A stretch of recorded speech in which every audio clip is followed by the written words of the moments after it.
Well, things just keep getting crazier and crazier, don't they? With the coronavirus as it's impacting all different segments of our economy.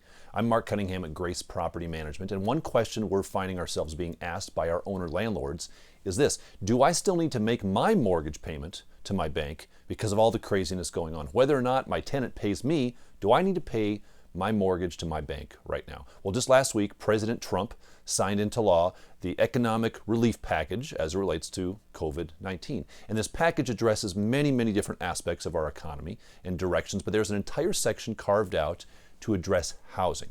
How you as a housing provider need to respond and the options you have. And it gives a couple different pieces of guidance. One of those pieces of guidance is a moratorium on evictions. Now, this is only specific to mortgages, properties that have some tie-in to the government in some form or fashion. So here's exactly what it says as for the moratorium on evictions. It says there's a moratorium on eviction filings or fees or penalties for tenants for non-payment of rent for 120 days. 120 days, that's 4 months. 4-month moratorium on evictions. But here's the important thing. It's for properties that are insured, guaranteed, supplemented, protected, or assisted in any way by HUD, Fannie Mae, Freddie Mac, Rural Housing. So this doesn't pertain to you if you own your property and you don't have a mortgage on it. Now, whether or not you can evict per your state, per your county, that's secondary. This is part of the federal bill. So if you have a property and you have a mortgage that is backed by the federal government, you cannot evict your tenant for 4 months. There's a 4-month moratorium on that. Any property that is impacted, that you are taking advantage of some of the programs the government offers through HUD or anything else. So that's important. Now, second thing to know though, you say, well, gosh, that's terrible. My tenant doesn't have to pay rent potentially for 4 months. Yeah, maybe not. But for you, there's some protection as well because there's a mortgage forbearance. That's the second part of this act. Here's what it says. Borrowers of government-backed mortgages, meaning Fannie Mae, Freddie Mac, HUD, even a VA loan, you can request up to a 360-day, that's, now why not 365? They decided to just shorten it just than a year. So 1 year minus 5 days. 360-day payment forbearance without proof of hardship. So you don't need to prove anything. You can just call them up and say, hey, I want a 1-year moratorium on my mortgage. No additional fees, interest, or penalties can be assessed for the forbearance. There are some exceptions for properties that are vacant or abandoned, but that's a big deal. Now, this doesn't just pertain to you if you're a landlord. This pertains to anybody with a mortgage.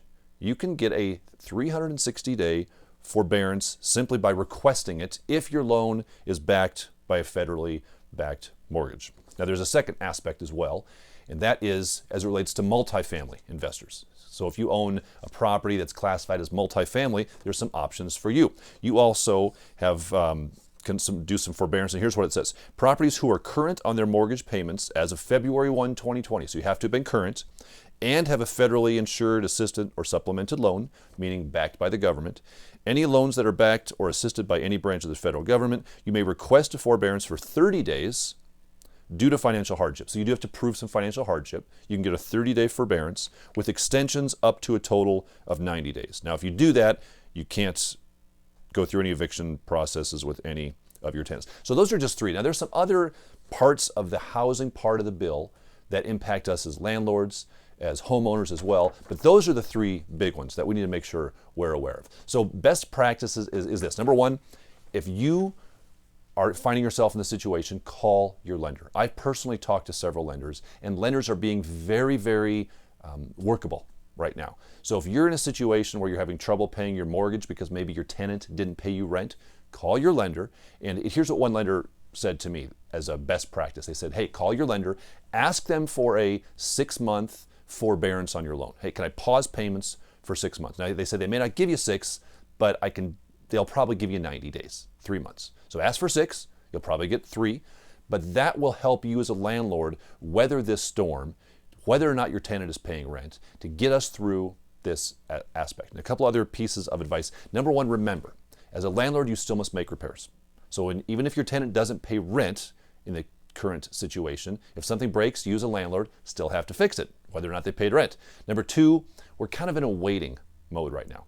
So if your tenant doesn't pay rent, you can't evict them. You don't want to evict them. We need to get through this period.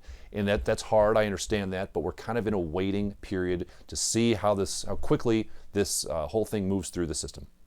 And number three, our personal recommendation to you as a landlord, you may need to access some of your reserves. Now, hopefully you have reserves set up. We always recommend that our landlords carry a reserve equal to 3 months worth of rent.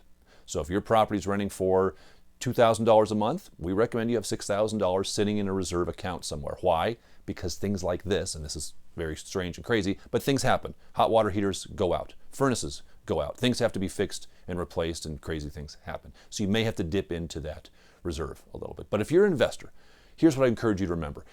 Investing in real estate is not a short-term plan. It's a long-term plan. When you put a tenant in your property, you took a long-term view whether you knew it or not.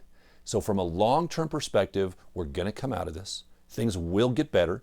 This is a bump in the road. If you're a client of ours at Grace Property Management, know that we're making decisions with your interest in mind to protect you, to protect your property, and to protect your resident. We value all those things, and we will come out of the other side of this stronger and healthier. If you've got questions, consider us a resource. Grace Property Management, our website is rentgrace.com. Reach out to us, but if you're a client, know that we are taking care of you in this whole situation.